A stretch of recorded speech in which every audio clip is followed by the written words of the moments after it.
ಪ್ರಪಂಚ ಪರ್ಯಟನೆ ಅನ್ನದಾತರ ತಂಟೆಗೆ ಬಂದ್ರೆ ನೀವು ನಂಬಿರೋ ಯಾವುದೂ ದೈವರು ನಿಮ್ ಕೈ ಹಿಡಿಯಲ್ಲ, ಕೈ ಬಿಡ್ತವೆ. ಇದು ಎಚ್ಚರಿಕೆ, ವಿವೇಕದಿಂದ ಯೋಚನೆ ಮಾಡಿ. ಹಠ ಒಳ್ಳೆಯದಲ್ಲ. ದಯವಿಟ್ಟು ಮುಂದಿನ ಭವಿಷ್ಯ ಇರೋದು ಮಕ್ಳ ಜೀವನನ ಈ ಭೂಮಿ ಕಿತ್ಕೊಂಡು ಹಾಳು ಮಾಡಬೇಡಿ.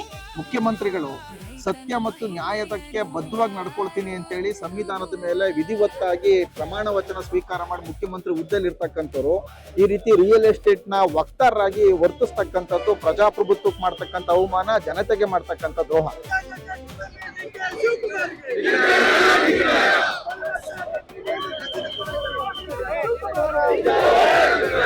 ನೀವು ಅಭಿವೃದ್ಧಿ ಅಂತ ಹೇಳ್ತಿದ್ದೀರಲ್ಲ, ನಮ್ಮ ಭೂಮಿಲಿ ಏನಾದ್ರು ಶ್ರೀಗಂಧ ಬೆಳೆಸ್ಕೊಡ್ತೀರಾ? ಪ್ರತಿಯೊಬ್ಬರಿಗೂ ಬೆಂಗಳೂರಲ್ಲಿ 3 BHK ಮನೆ ಕೊಡ್ತಿದ್ದೀರಾ, ಸರ್ಕಾರ ಕೆಲಸ ಕೊಡ್ತಿದ್ದೀರಾ, ಮತ್ತೆ ಏನ್ ಮಾಡ್ತಿದ್ದೀರಾ? ಅಭಿವೃದ್ಧಿ ಅಂತ.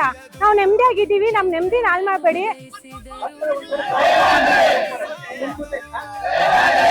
ಬರೀ ಭೂಮಿ ಕೊಟ್ಬಿಟ್ಟು ಭೂಮಿ ಮಾಡ್ಕೊಳ್ಳಿ.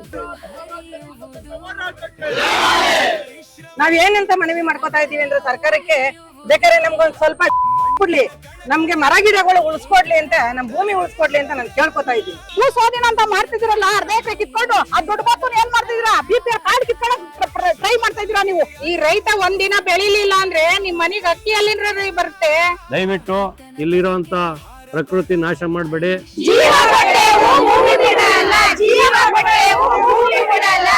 ರೈತರ ಈ ಹೋರಾಟಕ್ಕೆ ಜಯವಾಗಲಿ ಅಂತ ನಾನು ಆಶಿಸ್ತೇನೆ.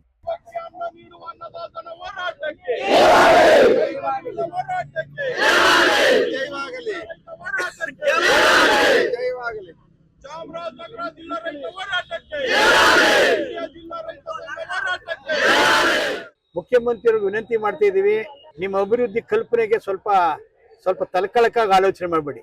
ಅಭಿವೃದ್ಧಿ ಪರ ಇದ್ದರೆ ಸಿವಿಲ್ ಸೊಸೈಟಿಯ ಸಲಹೆ ತಗೊಳ್ಳಿ. ಕರ್ನಾಟಕದ ಮಾದರಿ ಅಭಿವೃದ್ಧಿ ಬಗ್ಗೆ ನಮ್ದೇ ಆದ ಚಿಂತನೆಗಳಿದಾವೆ. ಅದು ಹೆಂಗೆ ಕೃಷಿಗೆ ಮೀಸಲಿಡಬೇಕು, ಕೈಗಾರಿಕೆ ಮೀಸಲಿಡಬೇಕು, ಮತ್ತೆ ವಸತಿ ಹೆಂಗ್ ಮೀಸಲಾಡಬೇಕು, ನಮ್ದೇ ಆದಂತ ಕಲ್ಪನೆ ಇದೆ. ಒಂದು ಭೂ ಬಳಕೆ ನೀತಿಯನ್ನು ಸ್ಪಷ್ಟ ಮಾಡಿ. ಮೊದಲು ಭೂ ಬಳಕೆ ನೀತಿ ಇಲ್ಲದೆ, ಲ್ಯಾಂಡ್ ಯೂಸ್ ಪಾಲಿಸಿ ಇಲ್ಲದೆ, ಈ ತರ ಲಂಗು ಲಗಾಮ್ ಇಲ್ಲದೆ ನಿಮ್ದೇ UPA ಸರ್ಕಾರ ತಂದಂತ 2013 ಕಾಯ್ದೆಗೆ ಉಲ್ಲಂಘನೆಯಾಗಿ ನೀವೇ ಭೂಮಿನ ಕಿತ್ಕೊಳ್ಳಕ್ ಕೊಟ್ಟಿದ್ರಿ.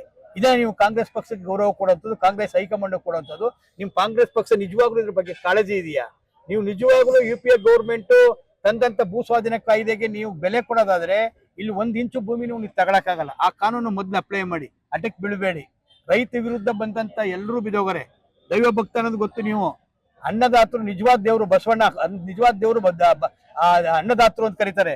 ಅನ್ನದಾತರ ತಂಟೆಗೆ ಬಂದ್ರೆ ನೀವು ನಂಬಿರೋ ಯಾವುದೂ ದೈವರು ನಿಮ್ ಕೈ ಹಿಡಿಯಲ್ಲ, ಕೈ ಬಿಡ್ತವೆ. ಇದು ಎಚ್ಚರಿಕೆ, ವಿವೇಕದಿಂದ ಯೋಚನೆ ಮಾಡಿ. ಹಠ ಒಳ್ಳೆಯದಲ್ಲ, ಚಟನೂ ಒಳ್ಳೆಯದಲ್ಲ. ವಿವೇಕನ ಮಾಡಿ ಅಂತ ಒತ್ತಾಯ ಮಾಡ್ತೀವಿ, ವಿವೇಕದಿಂದ ವರ್ತಿಸಿ ಅಂತ ಒತ್ತಾಯ ಮಾಡ್ತೀವಿ.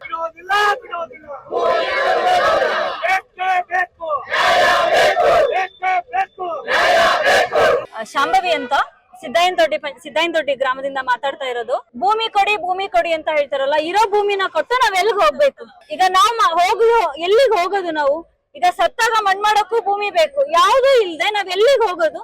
ಏನೋ ಪುನರ್ವಸತಿ ಕೊಡ್ತೀನಿ ಅಂತಾರೆ. ಈಗ ಇದೀವ ಪುನರ್ವಸತಿಲಿ ಜೀವನ ಮಾಡ್ತಾ ಇಲ್ಲ, ನಮ್ ಜಾಗದಲ್ಲಿ ನಾವು ಜೀವನ ಮಾಡ್ತಾ ಇದೀವಲ್ವಾ? ಭೂಮಿ ಕೊಟ್ಟು ಎಲ್ಲಿಗೆ ಹೋಗ್ಬೇಕು? ಭೂಮಿ ಕೊಡ್ತೀವಪ್ಪ, ಗಿಡ ಮರಗಳನ್ನ ಶಿಫ್ಟ್ ಮಾಡ್ಕೊಡ್ತೀರಾ ನೀವ್? ಹಂಗೇನೇನೆ ಮನೆ ಶಿಫ್ಟ್ ಮಾಡ್ಕೊಡ್ತೀರಾ? ನಾವ್ ಇರೋಂತ ಗಾಳಿ ವಾತಾವರಣ ಎಲ್ಲಾನು ನೀವು ವಾಪಸ್ ನಮಗ್ ಕೊಡ್ತೀರಾ? ಹಂಗೇನೇನೆ ಯಾಕೆ ನಮ್ ನೆಮ್ಮದಿಯಾಗಿ ಜೀವನ ಮಾಡ್ತಾ ಇರೋರ ಮಧ್ಯದಲ್ಲಿ ನಮಗೆ ಯಾಕೆ ಹಾಳು ಮಾಡ್ತಾ ಇದ್ದೀರಾ ನಮ್ಮನ್ನ? ನಾವು ತುಂಬಾ ಸಂತೋಷವಾಗಿದ್ದೀವಿ. ಎಲ್ಲಾ ಜಾತಿ ಗಿಡ ಮರಗಳು ನಮ್ ಸುತ್ತಮುತ್ತ ಇದೆ, ನೋಡ್ಬೋದು ನೀವು. ಸಮೃದ್ಧವಾಗಿದ್ದೀವಿ, ಯಾವ್ದೇ ತರ ತೊಂದ್ರೆ ಇಲ್ಲ. ಅಭಿವೃದ್ಧಿ ಬೇಡವೇ ಬೇಡ. ನೀವು ನೋಡಿರ್ಬೋದು, ತುಂಬಾ ಜನ ನಮ್ ಸುತ್ತಮುತ್ತ ನೋಡಿದ್ರೆ ಅಭಿವೃದ್ಧಿ ಬೇಕಾ ಅಂತ ನೀವು ಕೇಳ್ಬೋದು. ಆ ತರ ವಾತಾವರಣದಲ್ಲಿ ನಾವು ಬೆಳಿತಾ ಇದೀವಿ. ಮುಂದೆ ಅಭಿವೃದ್ಧಿ ಜಾಸ್ತಿ ಆದ್ರೆ ಏನಾಗುತ್ತೆ ಅಂದ್ರೆ ಮಕ್ಳುಗಳು ದಾರಿ ತಪ್ತಾರೆ. ಎಲ್ಲಾ ತರ ಟೆಕ್ನಾಲಜಿ ಜಾಸ್ತಿ ಆದಷ್ಟು ಮೊಬೈಲ್ ಬಂದಿದೆ. ಮುಂಚೆ ಮೊಬೈಲ್ ನೋಡ್ತಾ ಇರ್ಲಿಲ್ಲ ಮಕ್ಳು. ಟೆಕ್ನಾಲಜಿ ಜಾಸ್ತಿ ಆದಂಗೆ ಮಕ್ಳು ಮೊಬೈಲಿಗೆ ಅಡಿಕ್ಟ್ ಆಗಿದ್ದಾರೆ. ಹಂಗೆ ಮಕ್ಳು ಬೇರೆ ದಾರಿಗಳನ್ನ ಹಿಡಿತಾರೆ. ದಯವಿಟ್ಟು ಮುಂದಿನ ಭವಿಷ್ಯ ಇರೋದು ಮಕ್ಳ ಜೀವನನ ಈ ಭೂಮಿ ಕಿತ್ಕೊಂಡು ಹಾಳು ಮಾಡಬೇಡಿ.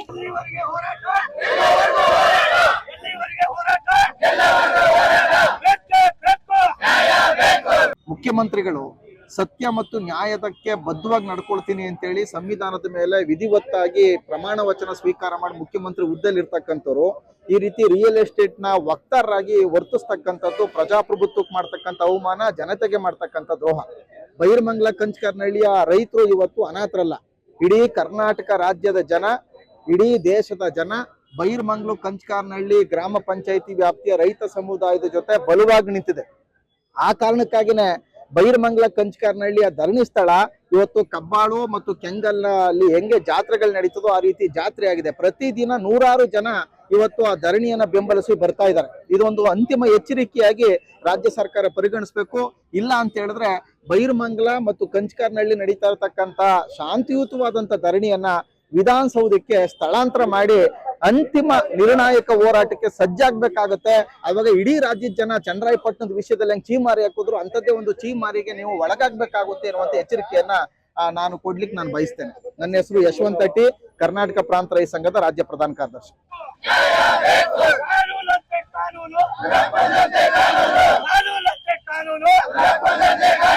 ನೀವು ಅಭಿವೃದ್ಧಿ ಅಭಿವೃದ್ಧಿ ಅಂತ ಹೇಳ್ತಿದ್ದೀರಲ್ಲ, ನಮ್ ಭೂಮಿಲಿ ಏನಾದ್ರು ಶ್ರೀಗಂಧ ಬೆಳೆಸ್ಕೊಡ್ತೀರಾ? ಪ್ರತಿಯೊಬ್ಬರಿಗೂ ಬೆಂಗಳೂರಲ್ಲಿ 3 BHK ಮನೆ ಕೊಡ್ತಿದ್ದೀರಾ, ಸರ್ಕಾರ ಕೆಲಸ ಕೊಡ್ತಿದ್ದೀರಾ, ಮತ್ತೆ ಏನ್ ಮಾಡ್ತಿದ್ದೀರಾ ಅಭಿವೃದ್ಧಿ ಅಭಿವೃದ್ಧಿ ಅಂತ? ನಾವು ನೆಮ್ಮದಿಯಾಗಿದ್ದೀವಿ, ನಮ್ ನೆಮ್ಮದಿ ಹಾಳ್ ಮಾಡ್ಬೇಡಿ. ಮತ್ತೆ ನಾವು ಅನ್ನ ಬೆಳಿತಿದೀವಿ, ಚಿನ್ನ ಬೇಕಾಗಿಲ್ಲ ನಮ್ಗೆ, ಅನ್ನ ಸಾಕು, ಅನ್ನ ಬೆಳಿಬೇಕಷ್ಟೇ. ನಮ್ಗೆ ಯಾವ್ದೇ ರೀತಿ ದರ ಆಗ್ಲಿ ಅದ್ರ ಅದೇನು ಬೇಕಾಗಿಲ್ಲ ನಮ್ಗೆ. 80% 100% ಸರ್ ನಿಮ್ ಡೇಟಾ ನಮಗ್ ಗೊತ್ತಿಲ್ಲ.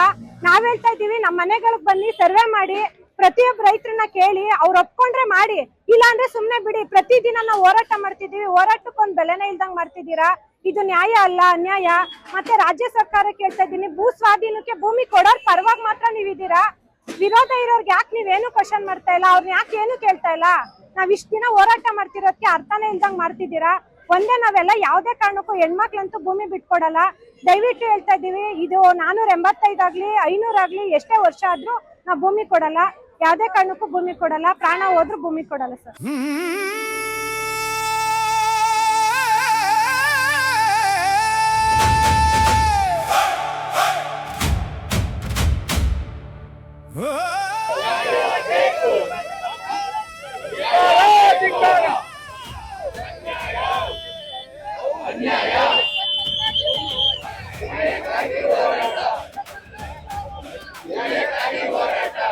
ನಮ್ಮ ಭೂಮಿ ನಮ್ಮ ಭೂಮಿನ ಕಿತ್ಕೊಳ್ಳೋದಕ್ಕೆ ಇವ್ರಿಗೆ ಯಾರು ಅಧಿಕಾರ ಕೊಟ್ಟಿದ್ರೆ?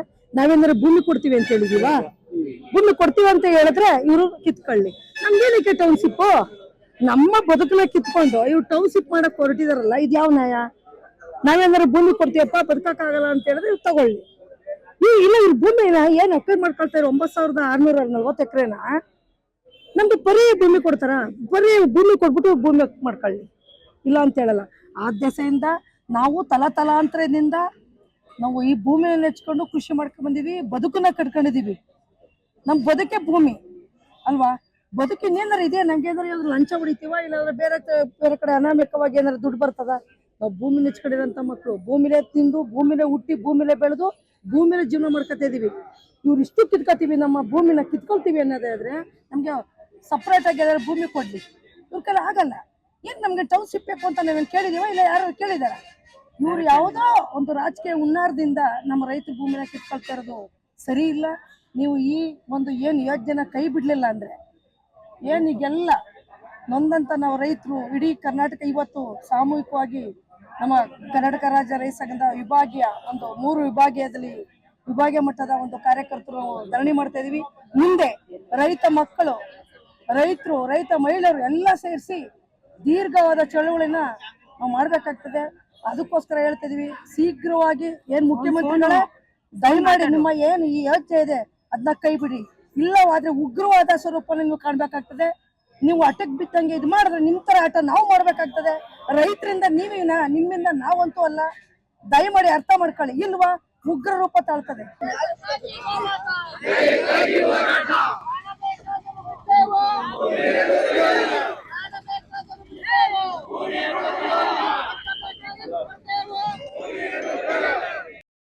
ಎಐನ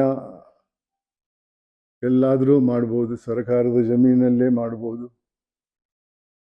ಅದನ್ನ ರೈತರನ್ನ ಅವರ ಜಮೀನಿಂದ ಹೊರಗೆ ಹಾಕಿ ಅಭಿವೃದ್ಧಿ ಅನ್ನುವ ಮಾತನ್ನ ಬಳಸ್ಕೊಂಡು ನನ್ನ ಅನಿಸಿಕೆಯಲ್ಲಿ ಸರ್ಕಾರ ಒಂದು ದೊಡ್ಡ ತಪ್ಪನ್ನು ಮಾಡ್ತಾ ಇದೆ. ಇವತ್ತಿನ ಪರಿಸ್ಥಿತಿಯಲ್ಲಿ ನಮಗೆ ಎಐ ಬೇಕೇ ಅಥವಾ ನಮ್ಮ ಹೊಟ್ಟೆ ತುಂಬಿಸುವಂಥ ಕಾರ್ಯವನ್ನು ಮಾಡುವಂಥ ರೈತರ ಜಮೀನು ಬೇಕೇ ಅನ್ನೋದೊಂದು ದೊಡ್ಡ ಪ್ರಶ್ನೆ ಆಗಿದೆ. ನನ್ನ ಅನಿಸಿಕೆಯಲ್ಲಿ ಈ ನಿರ್ಧಾರ ಸರ್ಕಾರದ ಕಾನೂನಿಗೆ ವಿರುದ್ಧ ಮಾತ್ರ ಅಲ್ಲ, ಸಾಮಾಜಿಕ ಸಮಸ್ಯೆಗೆ ಸಹಾಯ ಮಾಡುವಂಥ ರೈತರಿಗೆ ಅನ್ಯಾಯ ಮಾಡುವುದಾಗಿದೆ. ಇದನ್ನು ನನ್ನ ಅನಿಸಿಕೆಯಲ್ಲಿ ಎಲ್ಲ ಜವಾಬ್ದಾರಿಯುತ ವ್ಯಕ್ತಿಗಳು ವಿರೋಧಿಸಬೇಕಾಗಿದೆ. ಈ ಒಂದು ಹೇಗೆ ಜಮೀನು ಕೊಡುವ ಹಿನ್ನೆಲೆಯಲ್ಲಿ ಲಕ್ಷಾಂತರ ಮರಗಳನ್ನು ಕಡಿಬೇಕಾಗ್ತದೆ. ಅದು ಕೂಡ ತೆಂಗಿನ ಮರ, ಅಡಿಕೆ ಮರ, ಇತರ ಫಲವೃಕ್ಷ ಕೊಡುವಂಥ ಮರಗಳನ್ನು ಪ್ರಕೃತಿಗೆ ವಿರುದ್ಧವಾಗಿ ಈ ನಿರ್ಧಾರಕ್ಕೆ ಸರ್ಕಾರ ಬಂದಿದೆ. ಅದು ಕೂಡ ಒಂದು ದೊಡ್ಡ ತಪ್ಪು. ಲ್ಯಾಂಡ್ ಎಕ್ವಿಸಿಷನ್ ಆ್ಯಕ್ಟ್ ಅನ್ನೋದು ಈ ರಾಜ್ಯಕ್ಕೆ ಅಗತ್ಯವಾದಂಥ ಸಮಸ್ಯೆಗೆ ಪರಿಹಾರ ಹುಡುಕುವ ಹಿನ್ನೆಲೆಯಲ್ಲಿ ಆ ಕಾನೂನನ್ನು ಉಪಯೋಗಿಸಬಹುದು. ಆದರೆ ಈ ಒಂದು ನಿರ್ಧಾರ ರೈತರನ್ನು ತಮ್ಮ ಜಮೀನಿನಿಂದ ಹೊರಗೆ ಹಾಕಿ ಪ್ರಕೃತಿಗೆ ವಿರುದ್ಧವಾಗಿ ಮರಗಳನ್ನು ಕಡಿದು ಈ ಈ ಜಾಗಗಳಲ್ಲಿ ಎಸ್ಟಾಬ್ಲಿಷ್ ಮಾಡುವುದು ತಪ್ಪು ಅನ್ನೋದು ನನ್ನ ವಿಚಾರ. ಮನುಷ್ಯನಿಗೆ ಜೀವನದಲ್ಲಿ ಅತಿ ಮುಖ್ಯವಾದದ್ದು 2 ಹೊತ್ತಿನ ಊಟ. ಅದನ್ನು ಸಮಾಜದಲ್ಲಿ ಬೆಳೆಸಿ ಜನರ ಹೊಟ್ಟೆ ತುಂಬಿಸುವಂಥ ಕೆಲಸವನ್ನು ರೈತಾಪಿಗಳು ಮಾಡ್ತಾ ಇದ್ದಾರೆ. ಅದಕ್ಕೆ ನಾವು ಅವರಿಗೆ ಸಹಾಯ ಮಾಡಬೇಕು ಹೊರತು ಅವರನ್ನು ಕಷ್ಟದಲ್ಲಿ ಹಾಕೋದು ಸರಿಯಲ್ಲ ಅಂತ ಎಲ್ಲರಿಗೂ ಗೊತ್ತಿರ್ಬೋದು. ಇವತ್ತು ಅವರಿಗೆ ಕಾಂಪೆನ್ಸೇಷನ್ ಕೊಡ್ತೇವೆ ಅನ್ನೋ ಹಿನ್ನೆಲೆಯಲ್ಲಿ ನಾವು ಈ ಜಮೀನನ್ನು ವಶಪಡಿಸ್ಕೊಳ್ತೇವೆ ಅನ್ನೋದು ನನ್ನ ಅನಿಸಿಕೆಯಲ್ಲಿ ತಪ್ಪು ವಿಚಾರ.